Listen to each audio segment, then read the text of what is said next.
Halo, perkenalkan nama saya Maharani Terus dengan NIM 11S23044 dari Prodi Sarjana Informatika Angkatan 2023. Nah, di sini saya akan menjelaskan tentang proyek tambahan pada mata kuliah pemodelan dan simulasi, yaitu praktikumnya. Nah, di sini saya jelaskan pertama-tama yaitu makanan. Di sini saya membuat makanan hanya satu aja sesuai dengan perintah, yaitu hanya untuk membuat satu objek aja, yaitu saya membuatnya es krim. Nah, di sini langkah pertama yang saya lakukan adalah kita tahu membuka Blender dan menghapus objek default seperti kubus, kamera, dan lampu. Kemudian saya memulai menambah objek-objek dasarnya yaitu corn. Nah, di es krim ini saya membuat dua bagian. Pertama, cornnya saya buat dengan penambahan mesh cone. Lalu saya scale agar menyerupai kerucut es krim. Untuk tekstur cone, saya tambahkan subdivisi dan displacement sederhana. Bagian es krimnya saya buat menggunakan scroll modifier. Untuk spiral seperti soft sphere, spiral ini mengikuti kurva vertikal untuk memberi kesan berputar ke atas gitu. Nah, untuk kita lihat eh, jet material previewnya, jadi ntar lagi like. Nah, jadi saya memberikan material dasar dengan warna-warna solid. Nah, untuk kita lihat di core-nya saya berikan warna kuning. Dan di es krimnya saya beri warna biru gitu. Selanjutnya, itu aja sih tentang es krim. Kita lanjut ke hmm, vas bunga ya. Nah, di sini langkah pertama itu saya menggunakan mesh plane, lalu saya hapus bagian agar hanya untuk menyelesaikan satu vertex. Nah, vertex ini saya instruksi membentuk setengah silid profit false dari samping. Ini adalah bentuk dasar dari potongan melintang vas. Nah, setelah bentuk profil selesai, saya gunakan spin tool yang ada di toolbar kiri atau shortcut Alt plus R untuk mutar profil ini 360 derajat di sekitar sumbu cat. Nah, teknik ini disebut juga sebagai multi-delete modeling, sangat cocok untuk membuat objek simetris seperti vas, gelas, atau botol. Nah, setelah proses spin, saya menghapus duplikat vertexnya yang bertumpuk dengan merge by distance.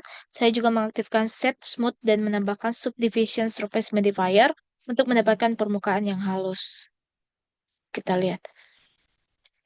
Nah, untuk material dan warnanya itu saya menambahkan eh, material baru pada vas ini dengan warna coklat kemerahan menyerupai tanah liat atau keramik. Saya tidak menggunakan tekstur detail, hanya warna dasar untuk menampilkan kesederhanaan model. Nah, untuk tata letaknya itu kameranya di sini bentuk yang kecil ini ya, di mana kameranya ini mengarahkan objek vas untuk pencahayaan. Saya menggunakan satu lampu. Area lightingnya yang dia letakkan di atas sedikit menyamping untuk memberikan bayangan dan dimensi pada objek. Kita lihat hasil rendernya. Nah, seperti ini hasil rendernya. Nah, selanjutnya kita buka dokumen baru. Ini adalah dokumen yang ketiga, itu sofa. Hmm. Jadi, pembuatan sofa ini langkah pertama saya membuat rangka dasar sofa menggunakan objek cup. Cup ini saya scale ke arah sumbu X dan ya agar menyerupai bentuk tempat duduk. Untuk bagian samping sandaran tangannya ini saya menduplikat kupnya ini dan menyesuaikan ukurannya. Terus untuk sandaran punggung saya buat dari objek kup yang diposisikan di belakang di dudukan utama. Lalu saya scale agak lebih tipis dan tinggi untuk membuat bentuknya tampak lebih halus. Saya menambahkan bevel modifier dan mengatur jumlah segmennya. Nah, saya menambahkan bantal sofa. Saya buat dengan modifikasi cup, kemudian saya tambahkan subdivision surface modifier untuk berikan bentuk yang lebih halus. Warnanya saya ubah menjadi kuning agar tampak kontras dengan badan sofa yang berwarna krem gitu. Nah, untuk detailing dan penataannya saya menambahkan beberapa bantal bagian kecil lainnya untuk menambahkan detail. Semua bagian saya posisikan dengan rapi menggunakan transformasi dasar.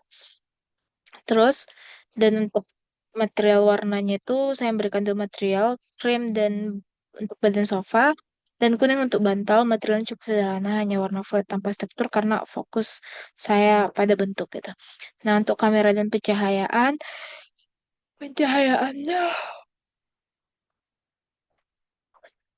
saya menggunakan lampu area lighting, dan lampu point untuk mendapatkan pencahayaan lembut dan yang realistis. Untuk kamera, nih, saya menambahkan kamera depan sofa dan mengarahkannya langsung ke objek. Nah, kalau kita lihat hasil rendernya itu seperti ini.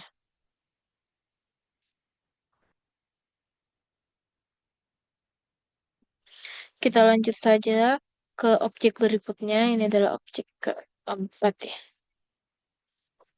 Itu bukan ini. Saya membuat TV retro. Ini,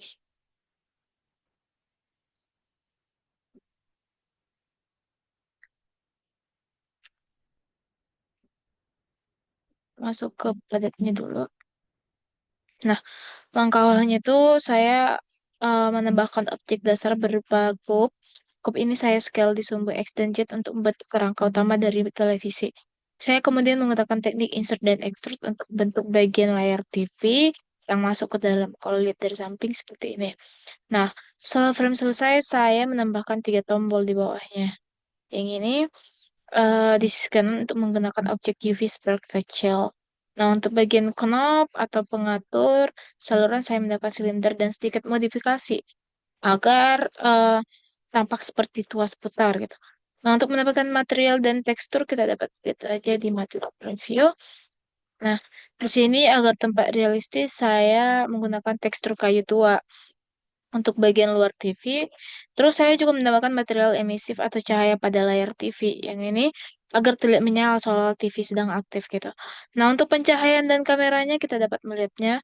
Pencahayaannya saya menempatkan beberapa lampu poin di sekitar objek untuk menyoroti posisinya. Terus kamera saya posisikan langsung di depan. Kita dapat melihatnya ini untuk mendapatkan tampilan visual yang simetris dan menarik saat dirender. Nah, kita langsung ke render aja.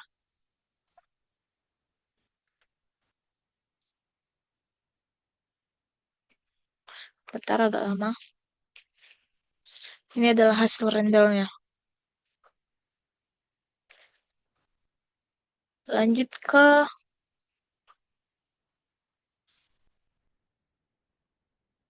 printer atau mesin fotokopi ya. Mesin fotokopi. Saya buatnya warna putih, padatnya juga putih ya. Agak tidak ada perbedaan, tapi ada. Ini lebih cerah. Nah, untuk mesin ini saya membuatkannya itu menggunakan objek cube yang kemudian saya scale dan extrude beberapa bagian untuk membentuk badan utama mesin fotokopi. Nah, pada bagian atas ini saya menambahkan bentuk sedikit menonjol seperti penutup scanner gitu. Nah, bagian kanannya untuk tray case kertas. Untuk menambahkan realisme, saya menggunakan eh, elemen-elemen, slot kertas, serta lakukan-lakukan pada bagian mesin. Nah, menggunakan teknik cut, extrude, dan insert. Detail ini meskipun sederhana, sangat penting untuk memberi kesan bahwa ini adalah mesin fotokopi, bukan hanya kotak biasa. Nah, untuk pencahayaan dan kamera, saya mendapatkan sebuah lampu. Kita sebenarnya ini lampunya agak jauh ya. Kita bikin di sini aja. Terus kameranya juga agak memposisikan ke situ. R,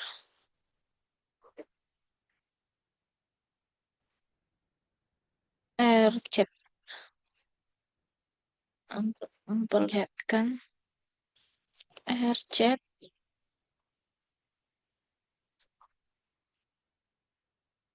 Coba kita lihat rendernya dulu. Apakah sudah kelihatan? Tidak kelihatan ya.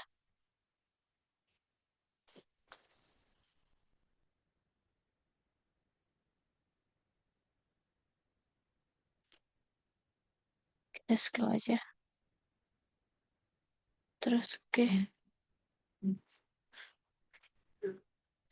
oke,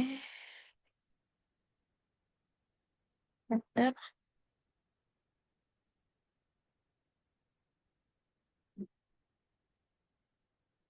bentar. Oh,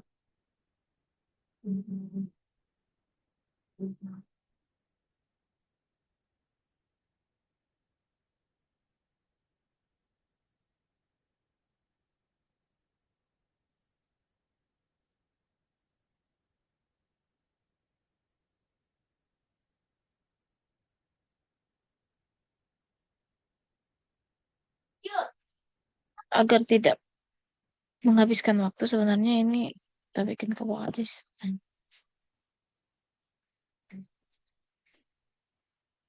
Oh, ada pipetnya susu. Nih, langsung kelihatan. Oh, sepertinya tidak masih ya. Buka dah. Kita render.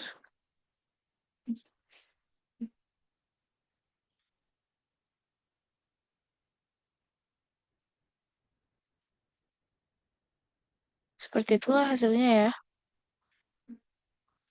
Lalu kita langsung ke objek baru aja, yaitu yang ya, simpan dulu.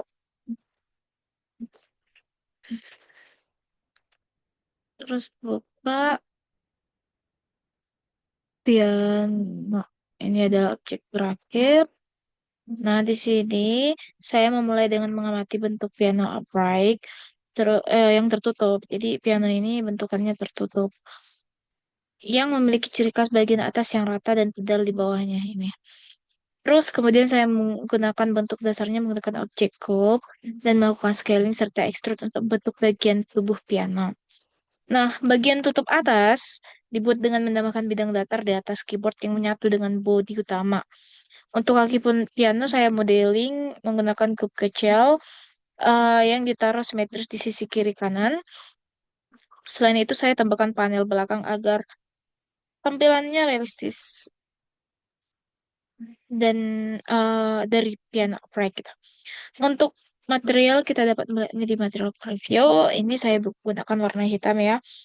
Jadi ini warna hitamnya mengkilap untuk meniru kesan piano klasik berbahan kayu ebony, lightning disesuaikan dari atas agar memberikan efek bayangan dan highlight di bagian permukaan piano. Nah, jadi tantangannya ada sebuah tantangan pembuatan ini yaitu menjaga proporsi piano agar terlihat realistis. Terus saya menggunakan batu referensi dimensi nyata piano upright dan grid form di Blender untuk menyesuaikan tinggi, lebar, dan kedalamannya. Jadi model piano ini dibuat dalam keadaan tertutup agar fokus pada bentuk keseluruhan tanpa detail internal seperti itu. Jadi proyek ini sangat membantu saya memahami dasar modeling dan geometris kompleks dan pengaturan pencahayaan. Kita dapat lihat di rendernya. Jadi hasilnya seperti ini. Sekian presentasi dari saya. Jika ada kesalahan atau kekurangan kata-kata, mohon dimaafkan. Terima kasih.